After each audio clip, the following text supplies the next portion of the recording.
Ephesians 2:89, For by grace are you saved through faith, and that not of yourselves. It is the gift of God, not of works, lest any man should boast. Isa na ito sa mga pinakapamilyar na talata sa atin. Maraming anyo ng biyaya. Pero kapag sinabing biyaya ng Diyos, kailangan maintindihan natin, ito ay ang kapahayagan ng Diyos kung sino siya sa persona ng ating Panginoong Hesukristo. Yun ang pinaka-biyaya ng Diyos na pinakamahalaga sa lahat.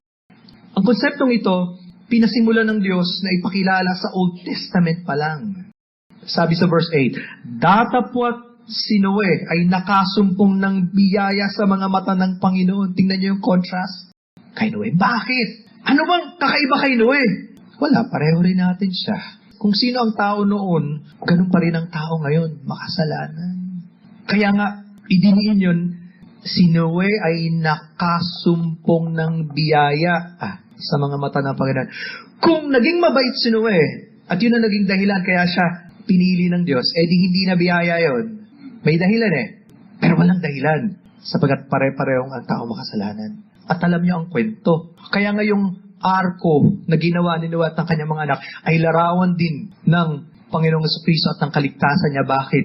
Nung sinara ng Panginoon yung pinto, isa lang ang pinto ng arko, pero nung sinara ng Panginoon, wala na makapasok. Ngayon, nasa panahon tayo ng biyaya, sinasabi ng Biblia. At ang Diyos patuloy nagpapanyaya sa mga tao, lumapit kayo sa akin. Pero kapag dumating ang panahon para sa iyo na sinabi ng Diyos, tapos na. Wala ka na magagawa kahit anong pilit mo. Ngayon ang panahon para pag-isipan ng Diyos, para kilalanin siya, at unawain yung biyaya niya sa buhay mo. At huwag mong baliwalain. Ngayon yun. Kumuha ng kaibahan ng Diyos sa buhay ni Noe.